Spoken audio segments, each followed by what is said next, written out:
কেন্দ্রীয় তথ্য ও সম্প্রচার মন্ত্রকের central bureau of communication CBC এর কলকাতার আঞ্চলিক দফতরের তরফে কর্মস্থলে যৌন নির্যাতনের উপর একটি সচেতনতা শিবির বা কর্মশালার আয়োজন করা হয়। সল্টলেকের সেন্ট্রাল ব্যাংক অফিসার্স ট্রেনিং কলেজে আয়োজিত এই কর্মশালায় বিভিন্ন স্কুল কলেজের শিক্ষক শিক্ষিকা ও ছাত্রছাত্রীরা অংশগ্রহণ করেন।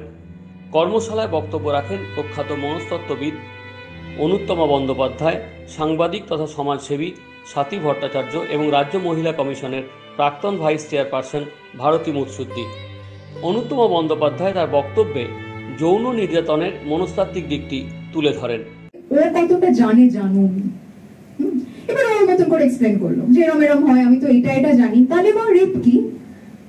সেক্ষেত্রে তাকে আপাতত সেক্স যেহেতু জানে, বলা যেতে পারে যে এক্স্যাক্টলি এই অ্যাকশনটা যখন একজন একজনের সঙ্গে ঘটুক চাইছে না, তাকে তার সম্মতিকে লঙ্ঘন করে ঘটানো হচ্ছে, হিংস্রভাবে ঘটানো হচ্ছে, এবং শুধুমাত্র সেক্স করে ভালো লাগবে বলে ঘটানো হচ্ছে না, তাকে কষ্ট দেওয়া হবে বলে, অসম্মান করা হবে বলে ঘটানো হচ্ছে, এবং তারপর সে যাতে জীবিত থেকে লড়তে না পারে তাই তাকে ধ্বংস করে দেওয়া হচ্ছে। দেখো এই ঘটনাটা কি ঘটলো। স্বাতী ভট্টাচার্য তার বক্তব্যে নারীদের কিভাবে পুরুষদের সমান অধিকার দানে বৈষম্য ঘটানো হয় সেটির সঠিক চিত্র তুলে ধরেন।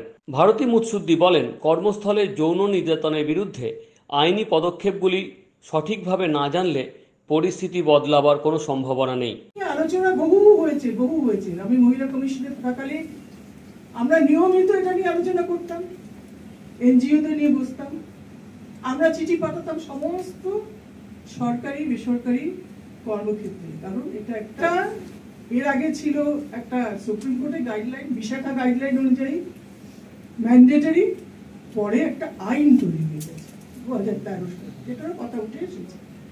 সিবিসি ডিরেক্টর পার্থ ঘোষ এদিনের কর্মসূচিতে সকলকে স্বাগত জানিয়ে বিভিন্ন সামাজিক বিষয়ে সাধারণ মানুষের মধ্যে সচেতনতা জাগিয়ে তোলার জন্য সিবিসি যে ভূমিকা পালন করে থাকে সে সম্পর্কে আলোচনা করেন।